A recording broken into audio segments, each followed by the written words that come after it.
Okay, we are live. Good afternoon, everybody. I would like to welcome you to the Sustainability Advisory Committee meeting. My name is Tim Ormond, and I'm serving as chair. This is our March 15th, 2023 meeting. All committee members and staff are participating virtually. We are streaming live on our virtual engagement hub, which is accessible through the virtual engagement hub link on the front page of the city website and also linked on the committee page. We also have an option for the public to listen live by phone. The public had an opportunity to provide public comment via email or voicemail. Any comments submitted have been provided to committee members and will be linked in the meeting minutes. We also have an option for the public to provide live public comment over the phone through the phone number listed on the engagement hub, which is linked on the committee webpage. On today's agenda, there will be two opportunities to provide public comment at the beginning and at the end of the meeting. For those of you who are out there with us today, our many adoring fans, welcome. We're glad you're here. Now I'd like to go through and introduce all of the committee members who are participating virtually. Please make sure to mute your microphone if you're not speaking. When you have a question or would like to speak, use the raise hand button or unmute your microphone. Please remember to mute your phone after you're done speaking. All right, committee members, as I call your name, please say a quick hello. Kim Austin. Hi, everyone. Alicia Goldstein. Good afternoon. Michael Totten. Hello, everybody. Vice Chair Steve Barron. Hello, hello. Ashley Case. Hello. Sophie Molinax. Hey, everybody. And it looks like we're missing two members. All right, we're missing Joel Osgood and Chris Pelrine. I may text Joel just to see if he can make it. And we are expecting Maggie Ullman, our city council liaison, at some point. And then we have our staff members from the Sustainability Office, Sustainability Director Bridget Herring. Good afternoon. And Kiara Boulan. Hello, everybody. Thank you, everybody. To help our audience follow along, I'll state each section of the agenda aloud and do a vocal roll call for each vote. Additionally, I ask that committee members raise their hand to speak, and I will call upon them.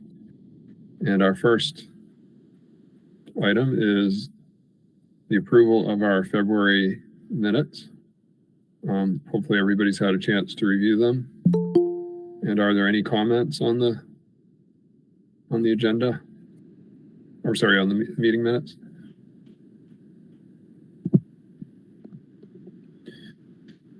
There's Joel. It's very late. Welcome, Joel. And if there aren't any comments on the meeting minutes, do I have a motion to approve the minutes? I'll move to approve the minutes. Okay. Alicia can second. All right, high demand for motions this afternoon. So we have a first and a second. And with that, I will take a roll call to, if you're in favor of approving the minutes. I think I'm doing this right. After I read your name, please say aye or nay. Kim Austin. Aye. Alicia Goldstein. Aye. Joel Osgood. Hi. Michael Totten.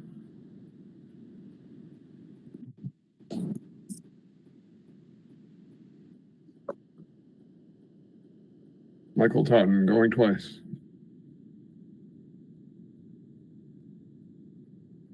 Okay. Ashley Case, we'll skip to you. Aye. And Sorry, I thought it was off. Aye, Michael Totten, aye. All right, thanks, Michael. And finally, Sophie Molinax, Aye. and I am also an aye. The ayes have it. Steve. Oh, I'm sorry, Steve. That's all right. I'll take it personally. I'd consider a nay, but I'll go with aye. Thank you, everybody. It's unanimous. All right.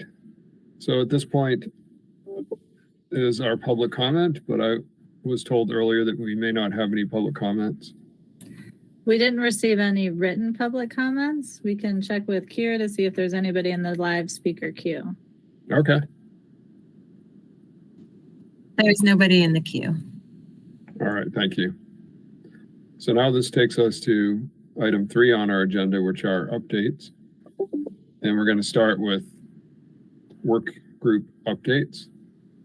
And the first one is Energy and Carbon Work Group, and Steve Barron is going to update us.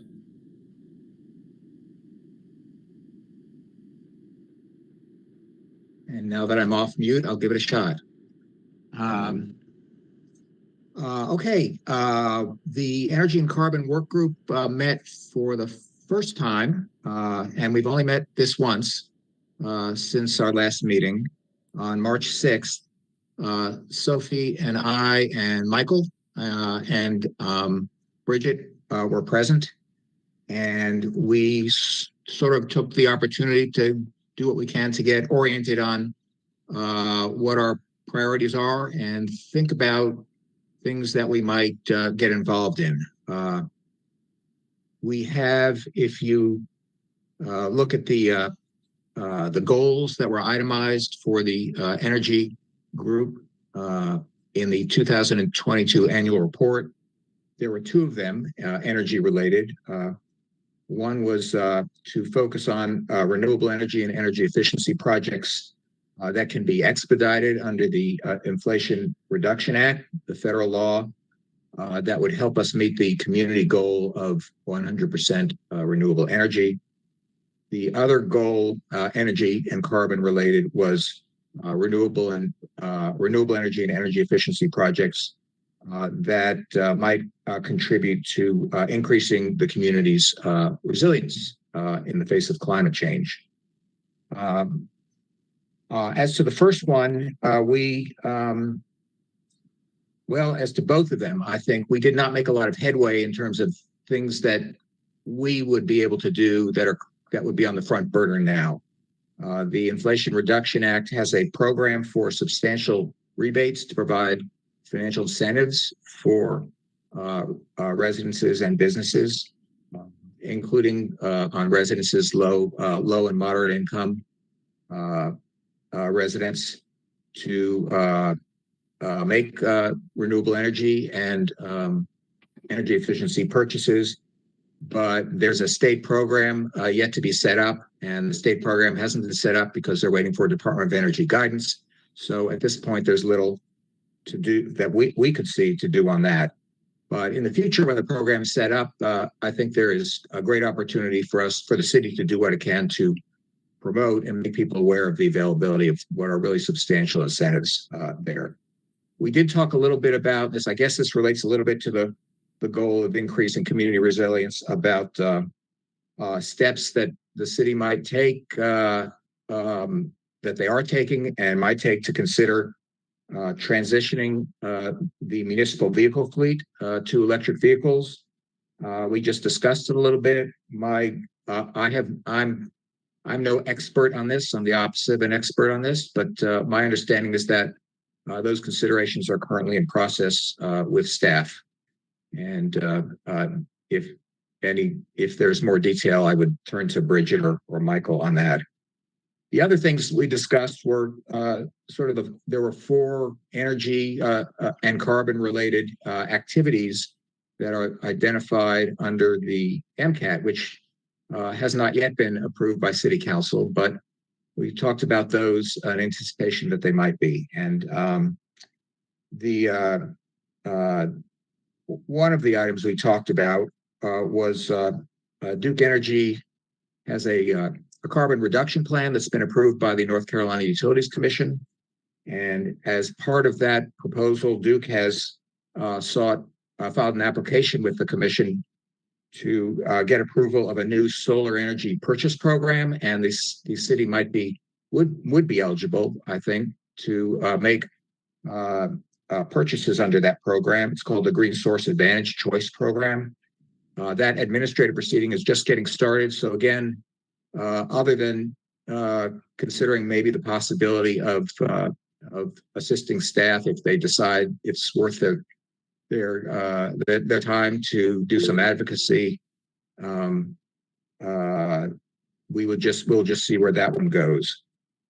And then the last items under the MCAP, and of course this is a little bit anticipatory because the MCAP has not yet been approved, but call for development of energy efficiency standards for city retrofits, upgrades, and O&M operations and maintenance. And I think again, the city's consideration of that is still in the initial stages and would need to await perhaps budget priorities being set before they can move forward. So that's I think where we stand. Unfortunately, at least insofar as this first cut at it, there's nothing really sort of front burner that we're actively looking at, but we'll plan to meet again and with Bridget and see where we can go. If there are any questions, happy, and I think Michael might have a comment. Yes, hopefully I'm on mute. I had to stop because it was hard to bicycle and listen. Can you tell me, I forgot, is this program that Duke's doing, it's not for carbon, right? Because there's no additionality from what I can tell from the program. It's just a feel-good kind of purchase. Well, is that correct? Well, I don't know I would not call it feel good. I think that this application of the Green Source Advantage program is one of the pieces in the carbon reduction plan that the commission approved. And that plan calls for, as you know, a 70% reduction in CO2 emissions by the utility from 2005 standards, from 2005 as the baseline by 2030, and to become carbon neutral by 2050. And I think that, if I'm not mistaken, my recollection is that the statute or the approved plan, the statute that required the submission of a carbon plan, and the carbon plan itself calls for an increase in some 2,000 plus, maybe 2,300 megawatts of new solar in service by 2028. And so I think, if I've connected the dots correctly, that this Green Source Advantage Choice program could substantially increase solar purchasing opportunities, both of new solar and of renewable energy credits by the city. But Bridget, if I missed something there, I knew all that. That was good. Well, if I may, I knew all that, but it's helpful for others that may not have been aware of that. There is no additionality in a REC now. That's just gone, maybe 20 years ago. And to rely on RECs is just greenwash. So I certainly hope the city and the county get rid of their idea of fulfilling their commitments with RECs. It would be just leave open the city and the county to criticisms. I mean, right now, some of you may have seen the recent report that 99% of all the existing coal plants in the country cost more than installing solar now. You can shut them down and actually see no increase in the ratepayer by installing solar. So why on earth they would sell a REC or when it's the fiscally prudent, economically and financially responsible thing to do for the ratepayers. So it's just my cautionary question. Yeah, I just to be clear, I may be wrong about this, Michael, and you correct me, but my understanding is that the program calls for increasing not just the availability of purchasing RECs, but increasing the ability to purchase, actually make renewable energy purchases, and having more of that, substantially more solar online by the utility itself. Bridget, I don't want to put you on the spot, Bridget, but what is your take on this? About the potential for this being a meaningful program? So I haven't delved into the recent filing, but in the previous version of the program, it was to work with a solar developer to bring on a new asset, and that the renewable energy generated at that asset would be attributed to the customer that was purchasing it.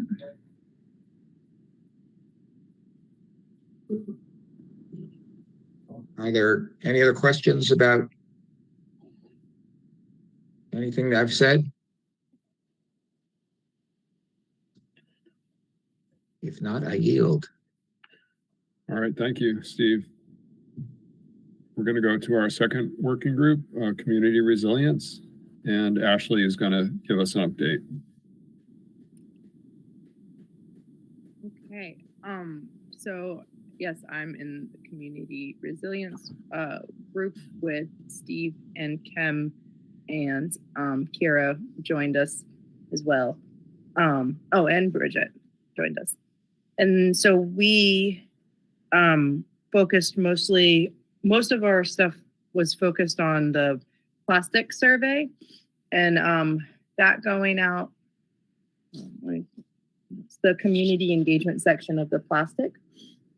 And we met again to review the plastic survey actually on Monday, and then and give thoughts on it with some members of the neighborhood committee, which that's not their proper name, but one of the neighborhood committees. And I thought that went really well, and the plastic survey looks really good.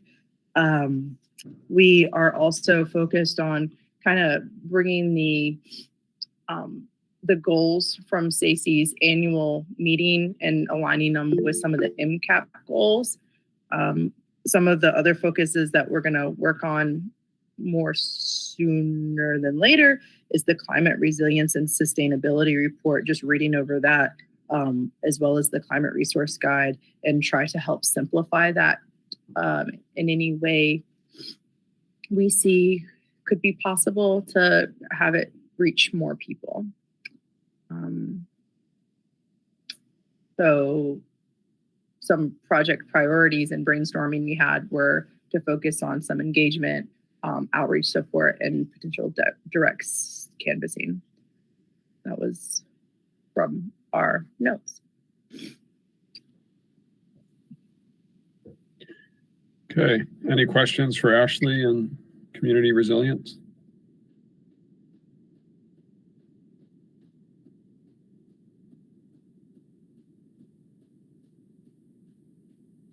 And if not, we can move on to some, looks like swag here with Alicia, which is the Stormwater and Green Infrastructure Working Group.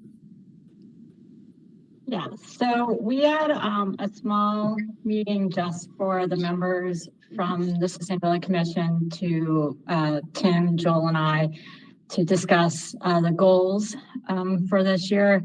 And those included focusing on implementation of hopefully the municipal climate action plan, cooperating with the Asheville area riverfront redevelopment commission, and then also the stormwater utility study. And then we subsequently followed up on a joint working group meeting with members from the waterfront committee and the design commission, with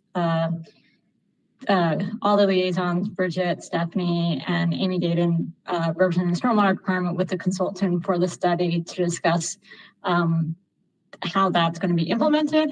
Right now it's a 12-month process, and we are following up next week to discuss some of the opportunities to help with the outreach and the questionnaire, and trying to get some feedback as to what considerations have been made with respect to the task force, this remark task force report from last year, from January 2022. Great. Do you have anything to add from the meetings? That was the brief synopsis. And there's more to come with this sustainability utility study that will be in phases, with the first phase being data gathering, public implementation, and then there'll be a phase 2 for implementation. Any questions?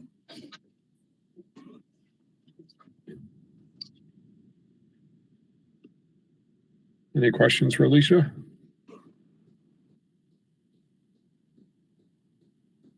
Well, thank you for that update. And if no questions, we'll turn it over to Steve, and he's going to speak about information sharing among the working groups, and if there are ways we can sort of improve communication and information sharing.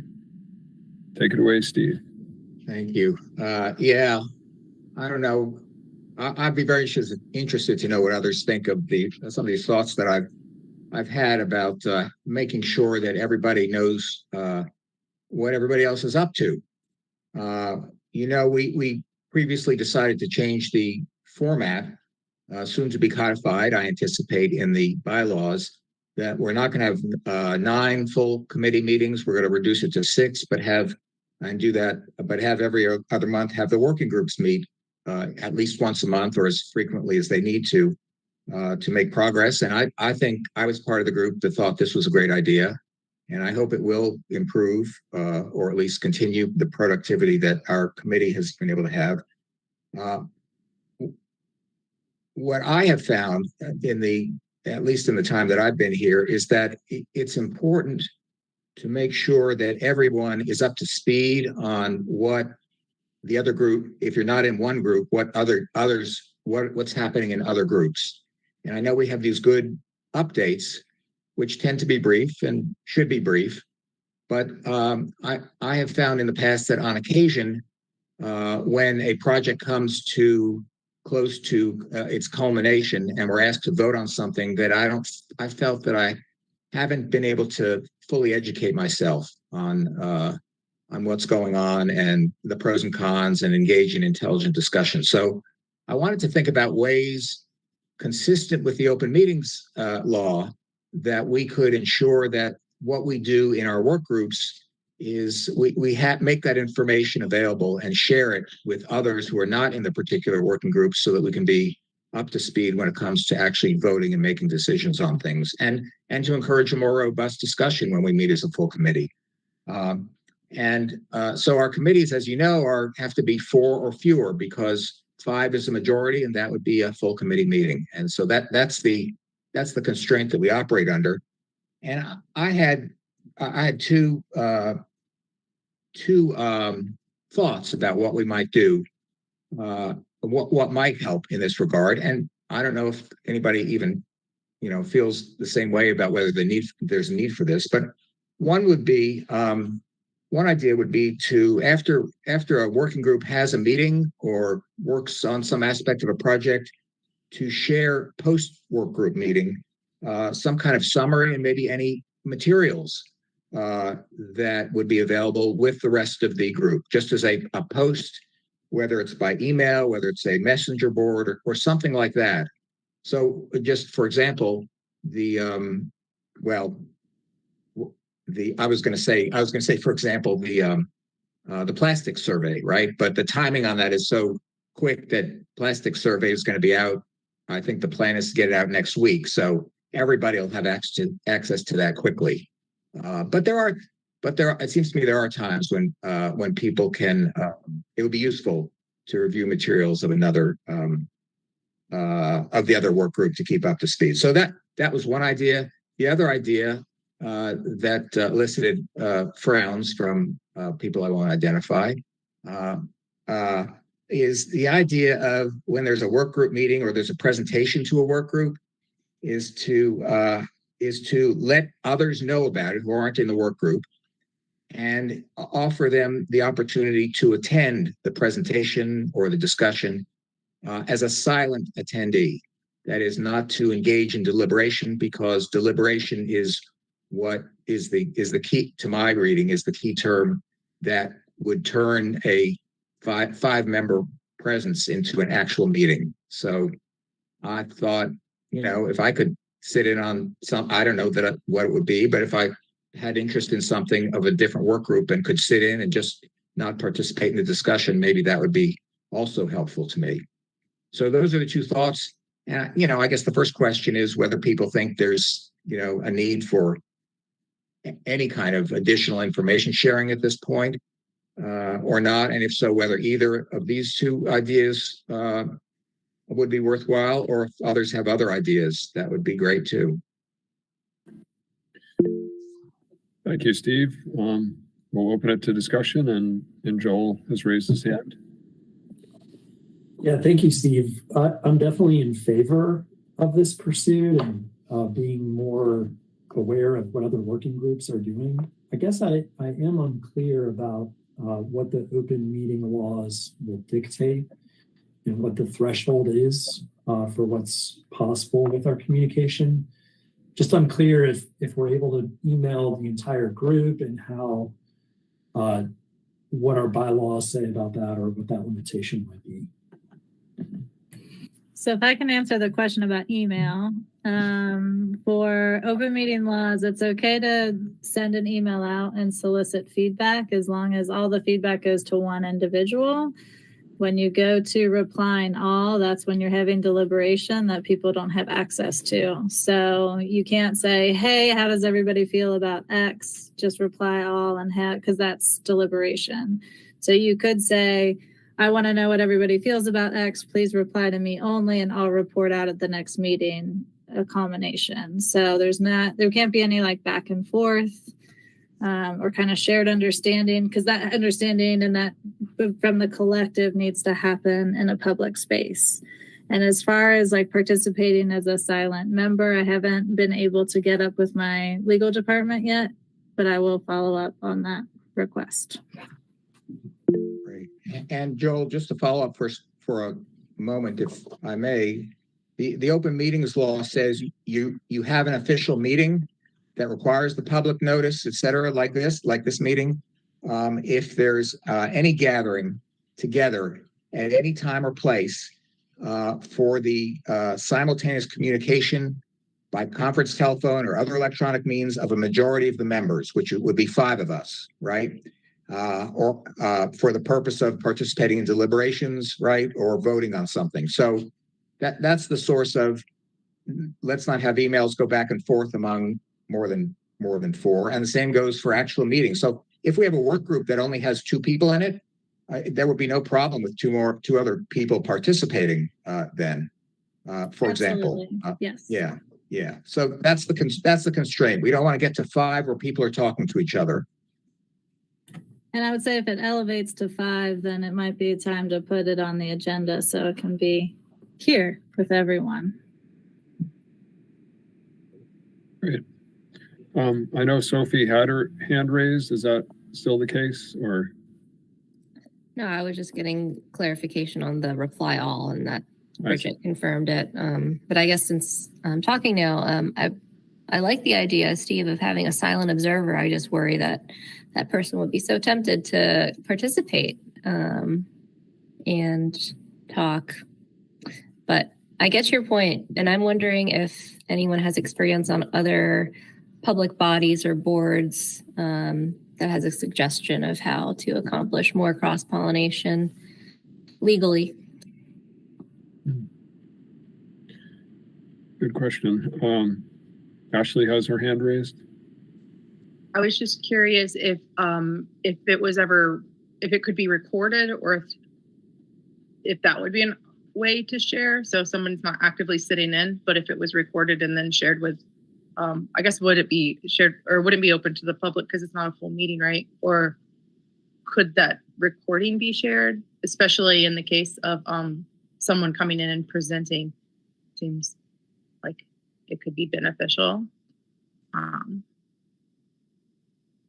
That's all. All right. Thanks. Good question. And Steve? Reply. Oh, I just muted myself. Yes. Well, I'm picking up on a thought that occurred to me when Sophie was talking about her lack of discipline and inability to control her enthusiasm when she attends another meeting. I was wondering, thought that occurred to me is I wonder if there's a way to have just a silent observer so that you know for sure that there isn't going to be any communication. So maybe that's a thought, Bridget, you can bring to the to legal or whoever. And I don't know whether technologically that's a possibility. Yeah, that's an but IT question. yeah. And I don't think we can do that through Google Meet, but I can ask if we have another platform that applies to.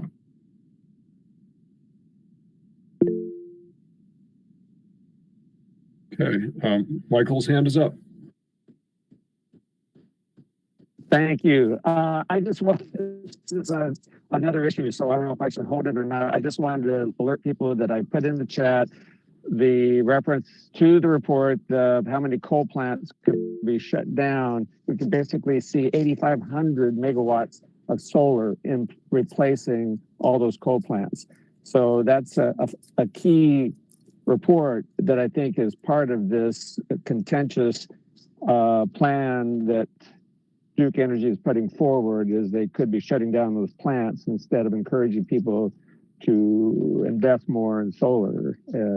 It's just the more judicious allocation of their investment funds.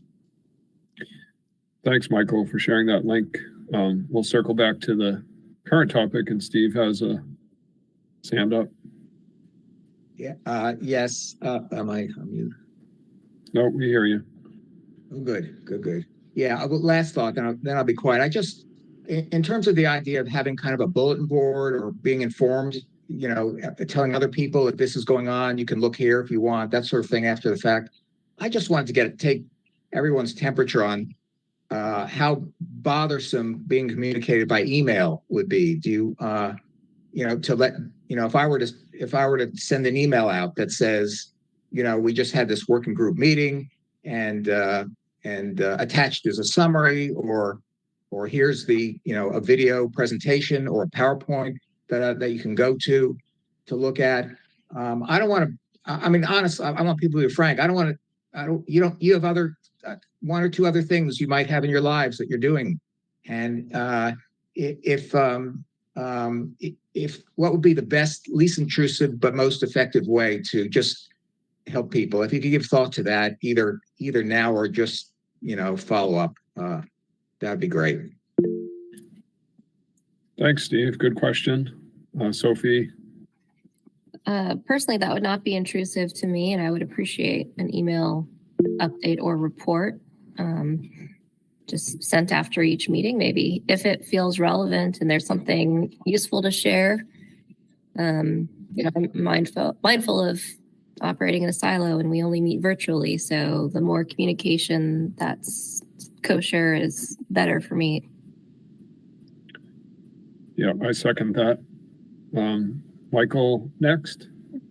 I third it, and I even think it would be valuable if we could get the other committees like urban forestry to join in such an effort, since there's a lot of cross pollination areas that could occur.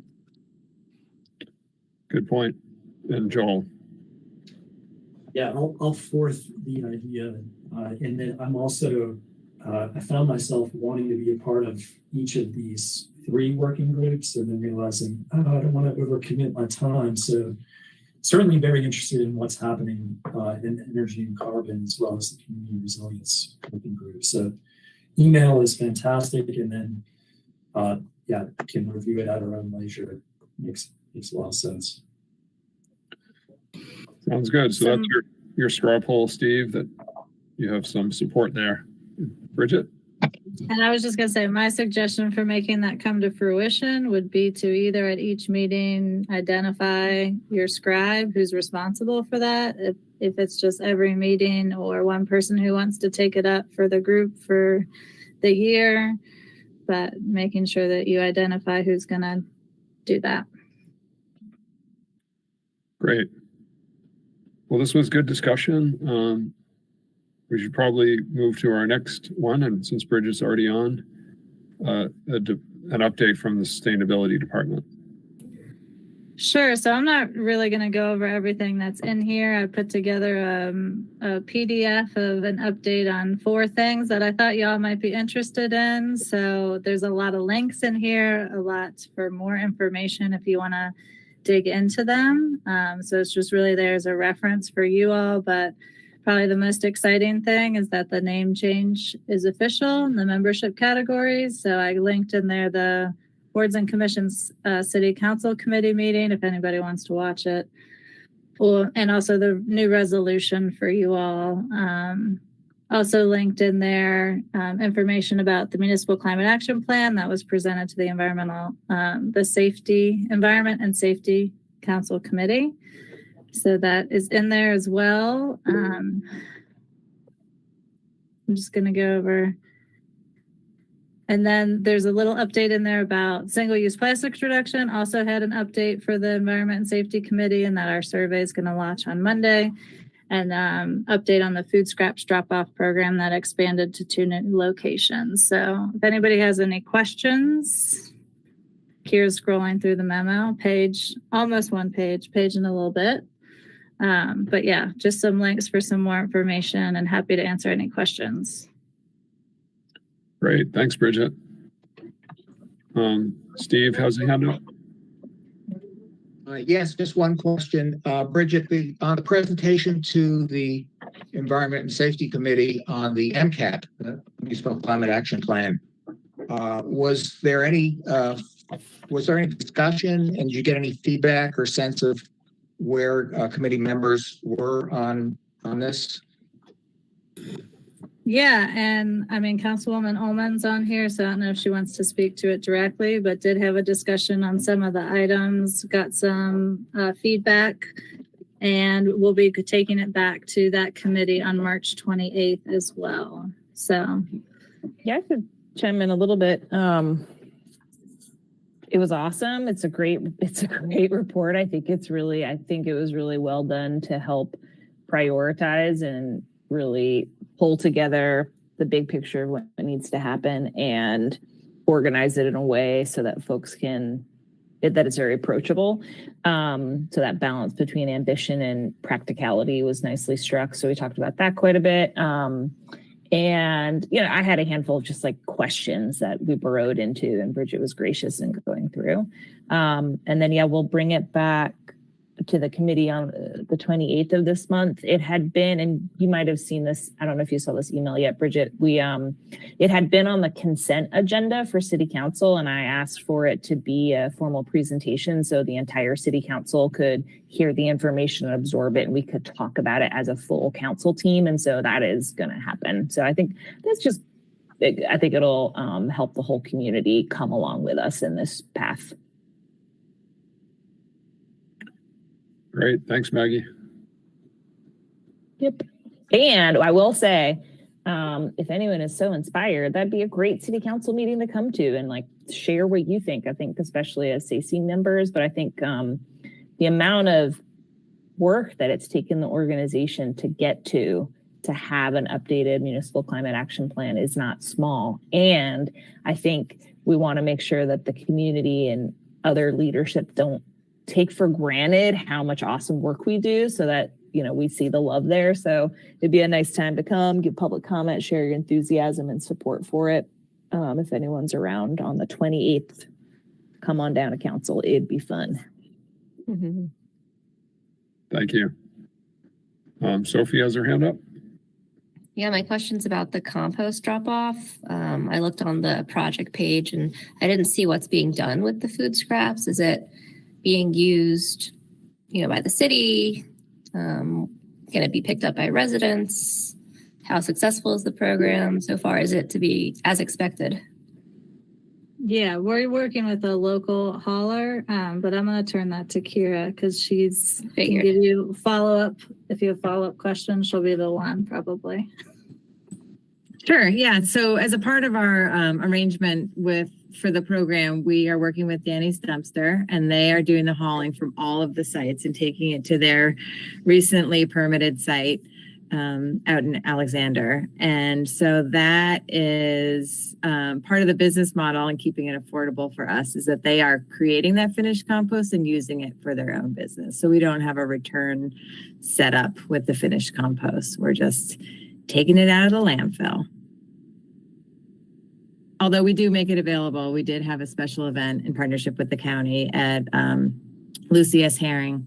And then there'll be another one at the Given Garden in Leicester later this spring. So there are a few opportunities to try to like demonstrate the closing of the loop, but in general, we're just diverting from the landfill. Yeah, that's awesome. Wonderful. Thank you so much. I think having it be available to the community and the people who contribute to the compost would be just another way to raise the awareness of the benefits of composting. I'm all about it. That's great. Great. And Steve has his hand up. Yeah, I'll just take a second to say when I first heard about this food scraps program, I was a skeptic. I thought, who is it that's gonna take their food scraps, keep them in their kitchen, and then make a special trip to God knows where to drop them off and come back and then do it again. Not tomorrow night, but so I decided to test myself and I joined, and it's been a full week and I've been pleasantly surprised. First and it's not 100%. First and foremost, I can report that the food scrap bin doesn't smell in the kitchen. That's important. And I was delighted to see that East Asheville Library is going to have a drop-off point because that's really close to me. So all of that's good. And I will tell you that when I changed to do this, I became a lot more aware of the food that I was throwing away. And I started I was totally out of the blue. I really started being more careful with my food. And I hope this doesn't end up with me being too much overweight. But I've really been very conscious of that. So all of that's to the good and all that's encouraging. So I remain a partial skeptic because while I may have the time, because I don't have as many responsibilities these days to go drop it off somewhere, I think someday, finances permitting, having it out on the street for pickup is really the only way you're going to get it to be effective. And what little I read elsewhere, that's really the way to make it really a quantum leap. So that's my spiel about something I know very little about. Well, thanks, Steve. You're the new ambassador, Steve. I think you've done it. You've got yourself a new volunteer position. It's like an infomercial. Thank you, Steve. Sophie? That's awesome. I just want to send my encouragement to Steve and to tell you that you might try a home compost too. We can get together. I know you have a lot of bears up there. However, yes, that was what I was going to say. However, Yep. I also have a lot of bears, surprisingly, here in West Asheville, and I've never once had an issue with a bear in my compost. A rat, yes, but we took steps to mitigate that issue, and it doesn't smell. We'll talk. The thing that always gets me is like the stuff that we're afraid of in compost is in our garbage. So it's not like a new thing. It just happens to be separated out. And so once like that concept came to me, it was like, it's there anyway. It just is like mixed in with other trash. So I don't know. That helps any of the conceptualization of it. Very good. And Ashley? Just on the topic of compost, there is a company in Asheville that you can put your compost on the street corner and they will come and pick it up. So if you don't have the same resources to go and drop it off and the extra time, then you might have extra money and you might be able to pay for that service. I also live in the deep woods with tons of bears and we compost very successfully and never had. And we live in East Asheville. We may live close by each other, Steve. I live up in Shope Creek. And so we have a ton of bears and we've never had a bear get in our compost. So I can also help you with that if you would like to do home composting. Maybe we'll just have to do a webinar on home composting. I think we need to form a special work group on this. Sounds good. No more than 4 of us can come to Steve's house and set it up. Okay. All right. Kim, you have compost comment? Oh, I do. So I've been composting now for a few years. I started with the service and actually discontinued it when the city started. I think the biggest surprise for me was the amount of trash reduction that's in my can every week. Honestly, I think we get 1 trash bag a week in actual landfill trash after we started diverting. So that was probably the biggest eye-opening experience that I had, was just, yes, it's easy. Yes, it does take a little bit of time, but what we're seeing as the effect of what's not going in the landfill has been remarkable. Excellent. And before we switch to our next topic, I'll just do my own compost bragging. I've got a Worm Factory vermicompost system and a twin bin composter for what doesn't go into the worm compost. And what I like to tell people is the only difficult part of the worm compost is naming all the worms. That's been the hardest part. But we'll have our separate working group. All right, maybe that is a good, oh, we still have one more. Sorry, I had one question too, that pertaining to like the sustainability committee actually about composting. Oh, my hand stayed raised here. Keep it raised, lower it. I don't know. Okay, sorry. I was wondering, because I know you guys do this really awesome graphics to quantify the amount of CO2 reduction or methane reduction. And as all that compost would otherwise go into the landfill and be in that anaerobic environment, it would just create loads and loads of methane, which, like everyone here knows, methane is more potent greenhouse gas than carbon dioxide. And it just seems like it would be a really great talking point to be like, this is equal to X amount of carbon dioxide saved from the environment in pushing compost. I don't know if they weigh it or if they can give you like a metric tons that they like end up taking from the landfill. But just a thought on that. All right. Very good. Good discussion. We need to compost this for now, and then we'll move on to old business with Steve.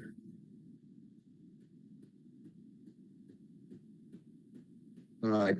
Old business is the our bylaws, right? Yes. Good. Okay. Yes. Well, I'm going to make this short, unless people have specific questions. You have in the materials that you were sent a red line, or I should say a green line, blue line, and orange line of the proposed changes to our bylaws. All of these changes at various times were properly noticed for public comment and are now up for committee approval. So that's the end of at the end of what I have to say, and then subject to further discussion, we will anticipate we'll be voting on whether to adopt these changes to our bylaws and rules of procedure. What I'm going to do is just to summarize them rather than going line by line in the interest of time, because I don't think it really adds much unless there are specific questions, and then we can go look at the document and the language in particular. There were basically, I put them in 4 rough sets of changes.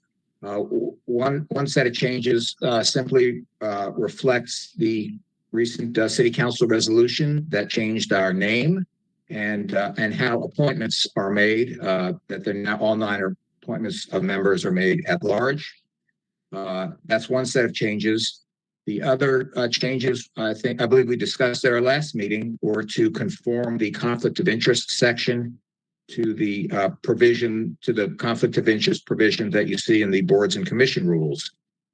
And then third change is, as we know, we're no longer having 9 meetings of the full committee. We will have at least 6 meetings, and we set up working groups, and there's language to that effect.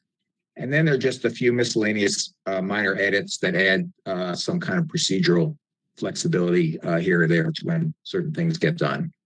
So I think that's it in a nutshell, but you all have seen the document. I hope I've had a chance to look over it, and happy to discuss any of it as best I can. If there are any questions, but otherwise, after that, or without that, we can go ahead and consider whether to vote these changes.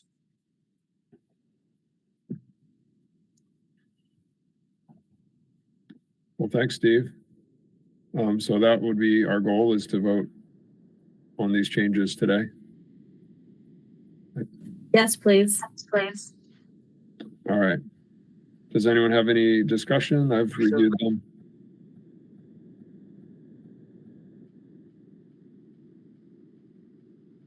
And if not, we can have a vote on these changes to the bylaws.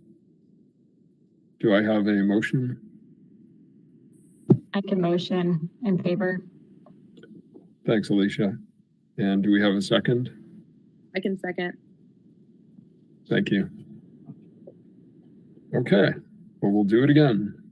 Roll call. When I call your name, express your aye or nay.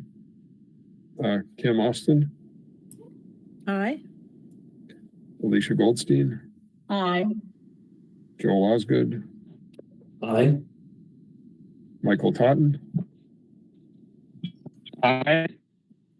Steve Barron, Aye. Ashley Case, Aye. Sophie Molinax. Aye. And I am also an aye. The ayes have it. Bylaw changes have been approved. So thank you, everybody. Good work on shortening our acronym. I guess when you pronounce the acronym, it's actually longer now. It's SAC instead of SAC, but there's always trade-offs. So that takes us to item 5, which is new business. And we have Don Chavez from everybody's favorite local nonprofit, Asheville Greenworks, is going to talk about their contract update.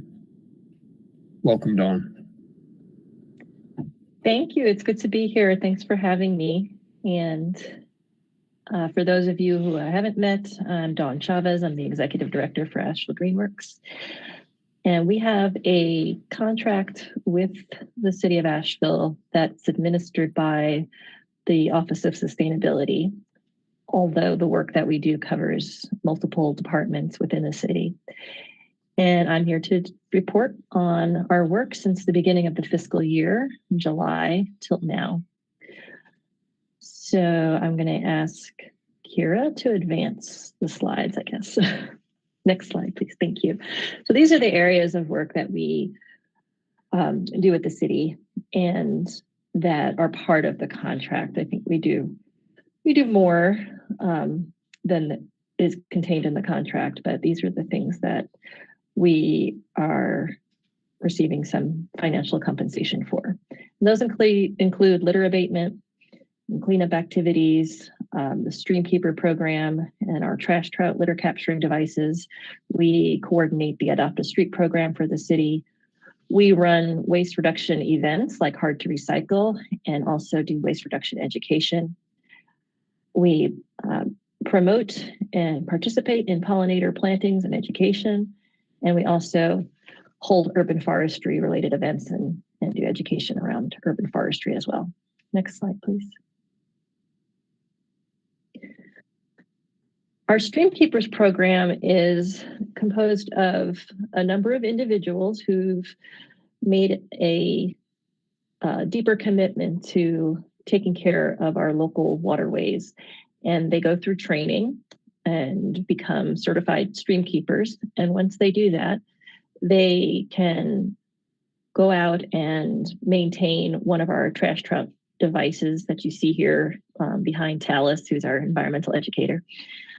And those devices are sitting in the water 24/7 on different tributaries to the French Broad River and other areas. And so a streamkeeper will volunteer to take care of and clean out the traps periodically and after a big storm event. And then we also have the Adopt a Spot.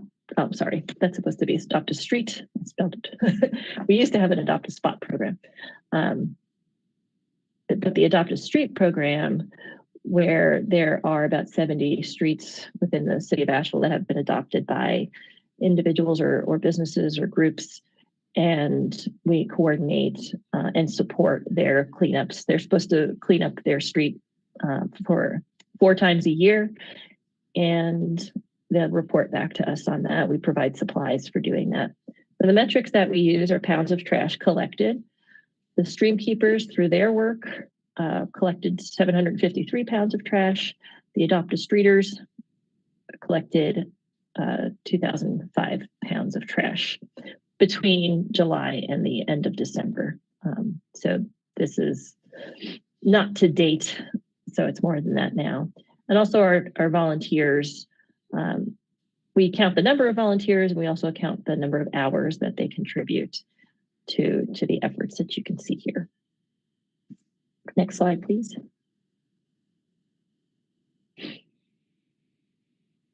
And so then, in addition to the stream keepers cleaning out the trash trouts and folks working on Adopt a Street projects, we have volunteer litter cleanups that are either led by the volunteers themselves. We have a whole DIY cleanup system. People can check out supplies and lead their own cleanups. And we also offer group cleanups for the public, such as the ones we do quarterly with the West Asheville Business Association on the cleanup of Haywood Road in West Asheville. So the number of cleanups, I just put here for comparison to last year, has gone up. We saw a downturn in the number of cleanups because we weren't able to gather volunteers during the pandemic, during especially the early days of the pandemic. And so our group and public cleanups were less frequent and less people on them. And then that's when we started encouraging individual do-it-yourself cleanups for people and set up some supply stations around the city. But we're coming back. So we had 134 cleanups this year with 636 volunteers so far for the 6 months between July and December. And the amount of trash, thanks, Maggie, has gone up as well. So it's still not back to pre-pandemic levels, but we are seeing an increase as we're able to get out there more. I can answer your question if you'd like. Steve? Go ahead. I just have a couple of thoughts for the end. I'm sorry to interrupt. Yeah. Oh, that's okay. Yeah, if anybody has questions on something I'm talking about, please go ahead and interrupt me. Next slide, please.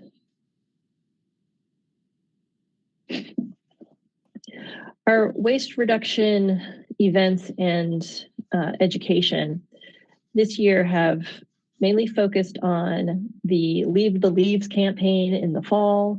We participated in that and helped promote the idea to leave the leaves, where it's either encouraging folks to leave their leaves on the ground for habitat for pollinators, and then if they do need to rake their leaves and collect them, to bag them in paper bags, yard waste bags, rather than the plastic bags, so that they can be composted. And then the hard to recycle events, we do 4 times a year. And at least 2 of those events are in the city of Asheville. So we also do 2 that are around Buncombe County, maybe not in the city of Asheville, to reach other parts of the county. Those are not covered in this contract. And then we also hold hard to recycle events in Henderson County, on contract with Henderson County. So our hard to recycle events, where we collect things like batteries and styrofoam and electronics, TVs, all sorts of metal and cardboard. And I know I've seen some of you out there at these events. And so in the past 6 months of the fiscal year, we collected roughly 100,500 pounds of waste. And just to put that in perspective, we collect like sometimes two, usually more than one semi-trailer full of styrofoam. So that big bag you see there, you'll see a whole trailer full of those, and sometimes two, and they don't weigh very much. So that 100,000 pounds, we have a lot of bulk. So it's even more than it seems. We also partnered with Paul Allen, who has a business that he just started with a grant from the state called Feed Me Foam. And it's a styrofoam densifier that's mobile, and he's brought it to a couple of our events and processed styrofoam on site. Sometimes the amount of styrofoam that we collect is just too much for him to handle during one event, but we're looking for ways to have styrofoam recycling available more readily to residents. And I'll come back to talk about some new changes within Greenworks that will affect our hard to recycle events. Next slide, please.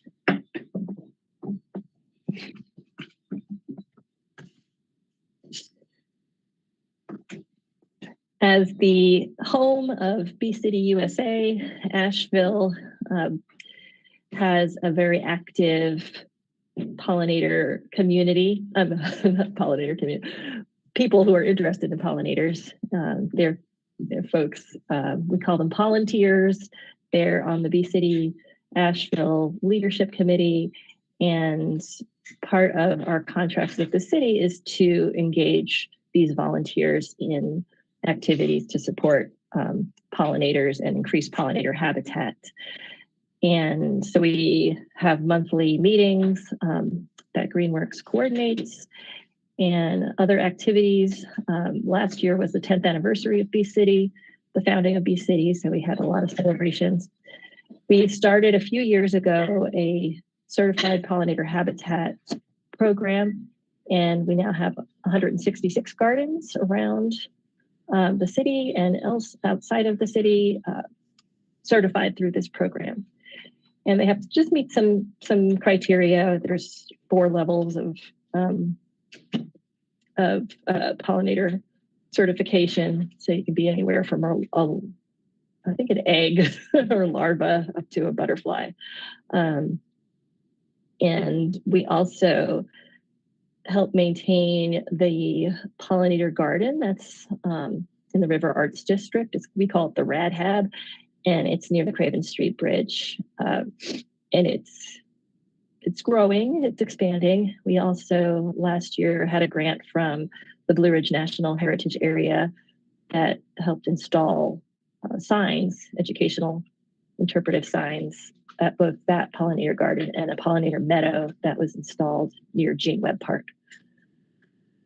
We also developed a process for people to apply if they want to help to install and maintain pollinator habitat on public land in the city of Asheville. And this can include public property that's associated with libraries or fire stations and that sort of thing that are maintained by the county or owned by the county, but are within the city of Asheville. So if you know the spot that you'd like to install and maintain a pollinator habitat, get in touch with us. Next slide, please.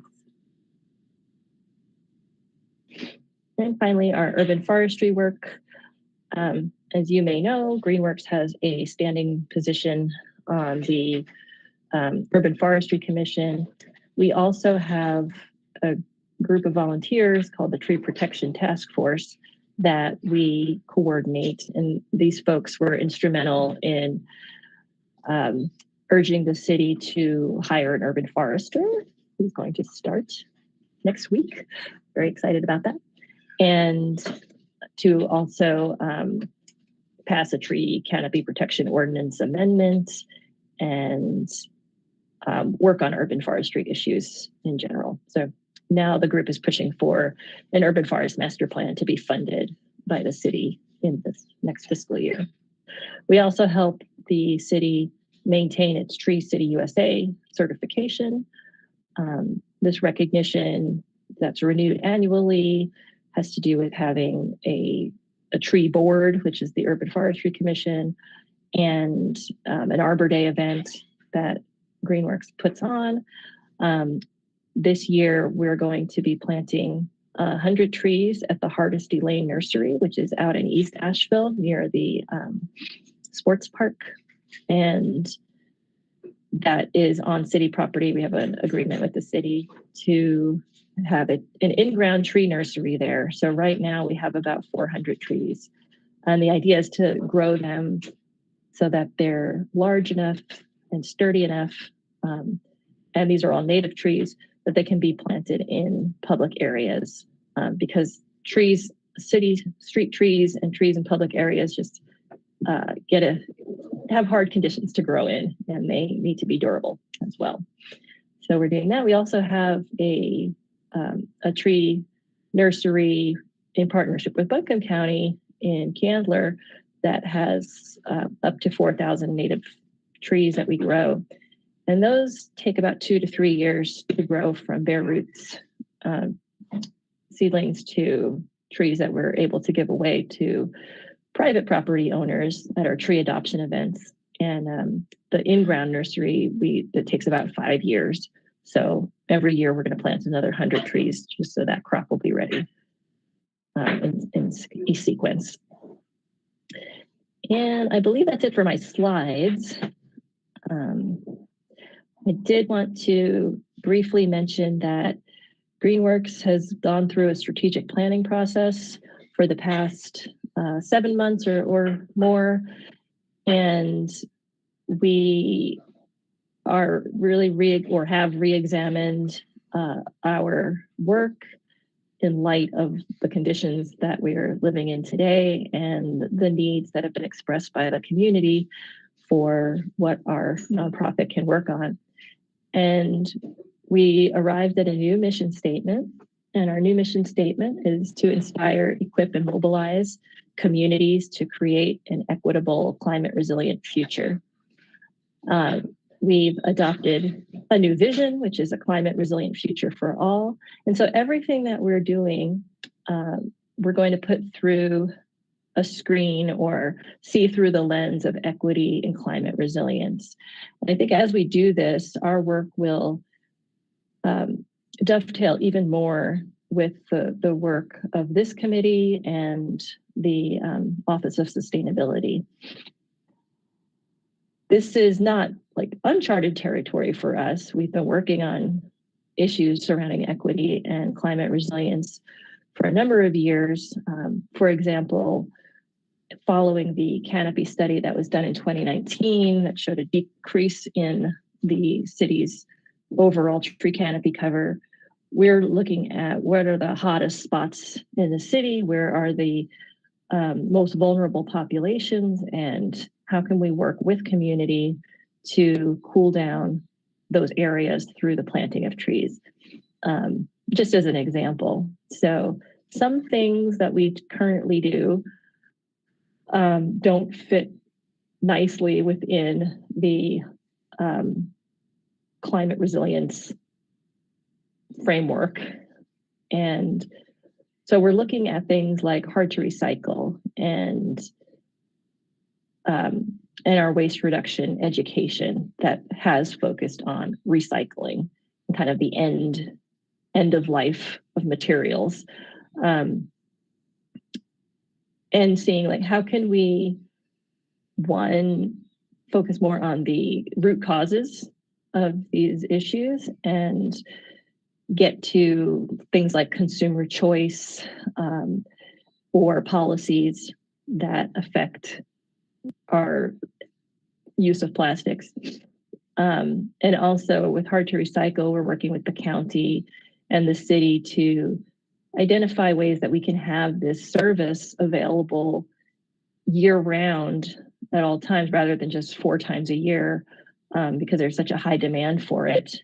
But it's for us to go in that direction would kind of take over our whole organization. But we're not letting it go right now because we know we're filling a need, but we want to come up with strategies together with our partners on how we can make this more sustainable and really focus our efforts where they're most needed. So it's exciting to share. You're one of the first groups that I've had the pleasure of sharing our newly adopted mission, vision, and strategic focus with. Sophie, one of our board members for Greenworks, and the rest of the board members sort of ratified our strategic plan last week at the board meeting. And so this is really fresh and brand new. So you're the first to hear. Yes, Maggie. This is awesome. Congrats and good luck. It's so powerful to step back, look up, think about what's working, where evolution is needed. I think the way that I'm hearing you articulate kind of the frame for a lot of work you have been doing all along, but it really kind of meets the moment. Wow, that sounds super jargony, but I mean it, you know, like how many similes can I throw in there? But I find it really exciting. And I think, I mean, y'all play such a critical and unique role in the community. The amount of people who feel hope because they've touched something through volunteering with you for like the movement that we're doing is like I don't know who mobilizes people better than y'all for environmental work. It's powerful. And to hear it threading to connect into other dots is just, I mean, nonprofits can't do it all. The city can't do it all. The county can't do it. Like no one can. And to hear y'all taking the leadership to continue building just makes me really psyched for Asheville. Thanks. I appreciate you giving us a presentation too. Thanks for doing it. Thank you. And you said it. I mean, that's so true that the city and the county and like no nonprofit can do all of this work alone. So we really rely on our partnerships and collaboration. Should I just call on folks who've had their hands raised? Yeah, feel free, Dawn. Okay. Michael? I think you're... Sorry. There you go. Yeah. So, well, Maggie just said what I was about to say, but Greenworks was one of the first groups when I moved to Asheville to support, and I've now signed up to help with the tree seedling, and in fact, encouraging as many folks in my HOA, which is Olivet, outside the city, but now got several of them signing up as well. So your work is just so spectacular.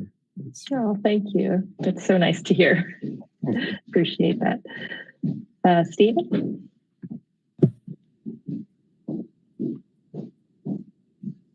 Hi. Yes, great presentation and eye-opening. I think and the reorienting to focusing on resilience and equity couldn't be more important right now. I want to note my favorite slide that you presented, and that was the one of the styrofoam. And it made me think about how we are getting ready, that is, staff is getting ready to send out a survey on plastic litter. And one of the purposes of that survey is to try to get a handle on, never mind solution, how big of a problem is this?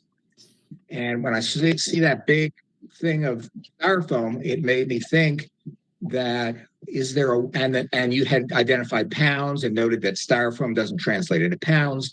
It made me think that the work that you do, if it could be broken out into plastic litter and plastic litter pounds, styrofoam in volume, that could, those could be like real numbers that could help inform the city and city council in deciding how much of this, how big a problem really do we have, and maybe even sort of what are the best ways of getting at a solution. So I don't know whether tell people put segregate plastic, etc. But that's the thought that occurred to me. Yeah, no, that's a great idea. And what we've done with we have done trash audits in the past, but more on a limited basis. We look at the trash collected by our trash trouts, and those are, of course, they're floating litter that are waterborne and get trapped in the devices. So they're things that float, like styrofoam and plastics. And so we find most of what we're capturing in those devices are lightweight styrofoam plastic bottles. Poundage wise, the dry weight doesn't come out to be a lot, but it's a volume wise, it's a lot of stuff. We have measured, and we've surpassed 10,000 pounds of litter that's been collected in the devices. And by and large, most of it is plastic bottles and styrofoam. We get athletic, like balls and flip-flops and things like that as well. A lot of fast food wrappers and cups and that sort of thing. But that all are getting washed into our storm drain system, which feeds right into our tributaries, which feeds right into the French Broad River. And a lot of the trash that we see in the litter is, I would say, not intentional. It's more incidental, where people are putting trash in a overflowing trash can, and then it rains or the wind blows and it all goes, down into the storm drains. So I could go on and on. I won't though, but I think it's important to measure and identify what the sources of the trash are. And I think we anecdotally know from our cleanups over the past 50 years that a lot of it is related to fast food and plastic water bottles. Well, if there were a way to, the focus of what the city's looking into, of course, are single-use plastics, which could include carry-out, right? Carry-out, whatever, styrofoam, and also, grocery store when you check out. If there were a way to kind of, segregate, identify in some rough way, and put some numbers and put that in a report that the city could use, I just think that could be super helpful. But anyway, I've said it twice now, and I'll be quiet. I'll just say that we did ask Greenworks for that data that we've been compiling and doing analysis. We asked Mountain True for their water sampling data, and we asked Greenworks for any data they had on the trash trout or any other litter pickups if they had information on that. So.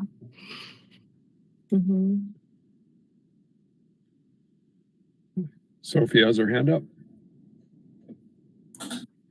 Hi, Dawn. It's nice to see you. Thank you for the presentation. And I just wanted to say that I really appreciate the eye toward looking upstream for the root causes of the issues that Greenworks is trying to mitigate. And, echoing what everyone else says, whenever I encounter somebody new to town and they're interested in getting involved in the community, I always point them to Asheville Greenworks, because there is a very low barrier way to plug in and just start helping immediately. And just really glad to have you in our community.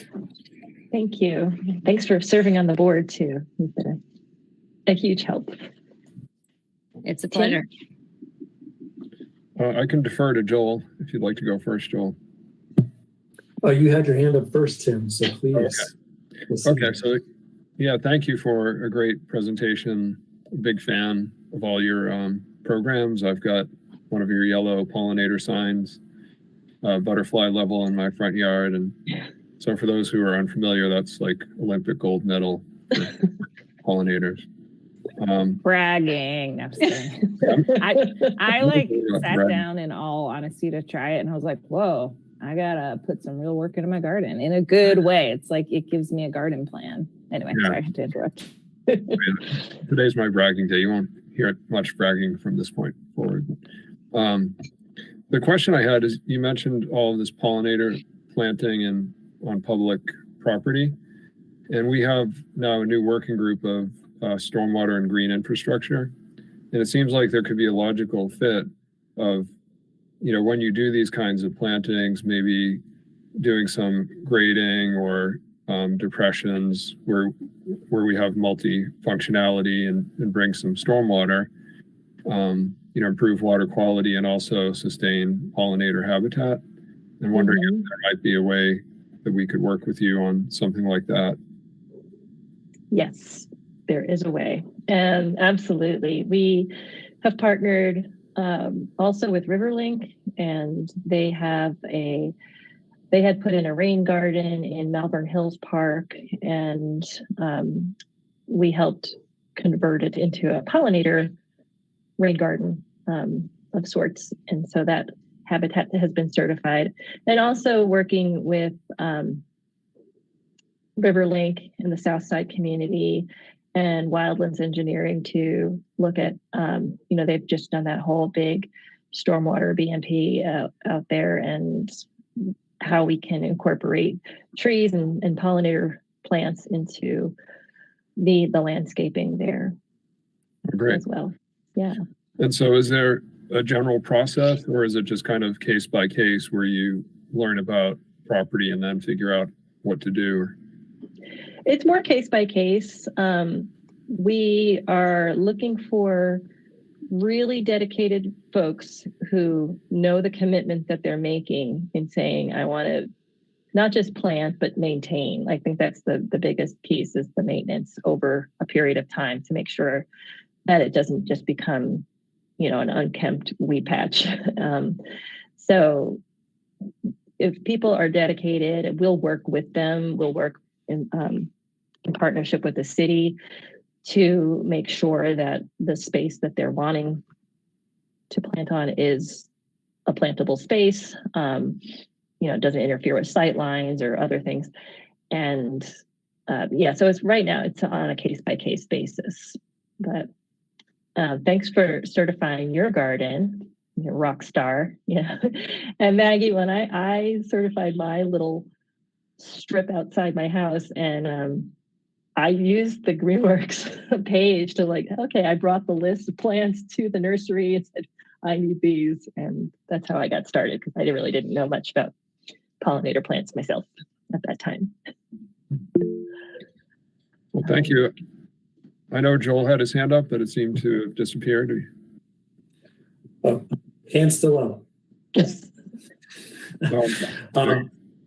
Yeah, I just wanted to say, Dawn, great to see you. This makes me smile to hear all the great work that you're doing, and just codifying the work with you know, the strategic plan. I know how impactful and important that is for your organization.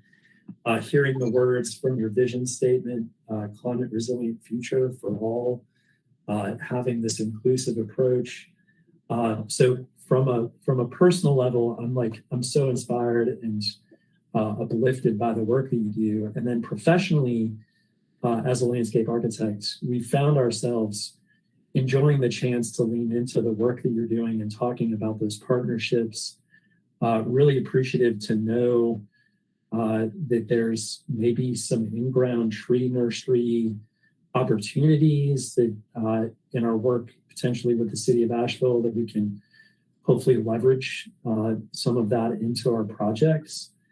The pollinator certification was amazing, because with the Bears Barbecue client that we have in a commercial project, it allowed us to lean into a planting palette that we were advocating for, and then basically saying, hey, this comes with a certification that can put you on the map even more. And the owners of Bears Barbecue got really excited and were able to put together some signage that captured that. The urban forestry component is also amazing, and I know how much work went into helping to change the ordinance to allow for canopy preservation. And I know there's still a lot of work still on the horizon for you all. I will continue just professionally and personally to advocate on y'all's behalf as much as possible. Love working with you guys. I'm hopeful that something still happens with the Ravenscroft parcel. But leading to a little question, what would be the process for, is there a growth in terms of commercial projects having this pollinator garden certification? I know Phyllis was really excited about having a commercial project that would apply this. Are you seeing an uptick in that? So kind of multifaceted question there. Yeah, your collaboration with Bears was really you're a pioneer in that realm. So thank you for doing that. And we would like to go in that direction, certainly, because there's a lot of opportunity, even on a small plot of land, my dog's going to bark, to really introduce some pollinator habitat.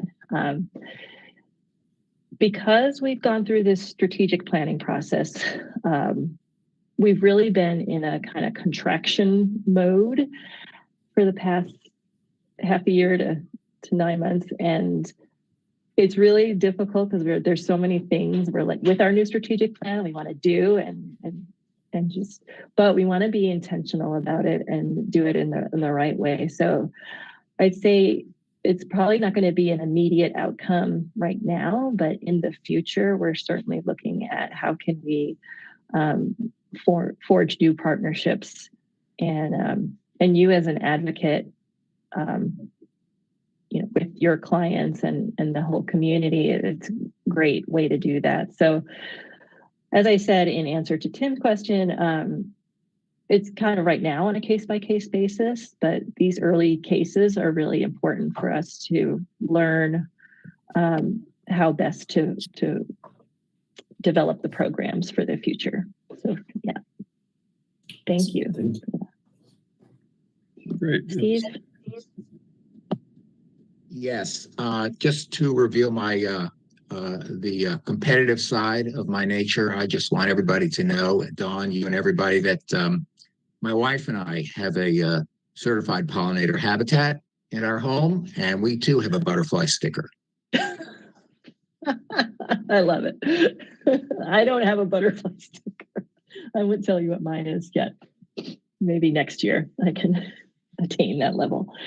But yeah, I love seeing the certification signs when I go around to different parts of the city. And that's really a main part of why we started the certified pollinator habitat program, is to raise awareness. When people see the signs and they're like, oh, what is that? I'm curious. Then it's really an educational tool.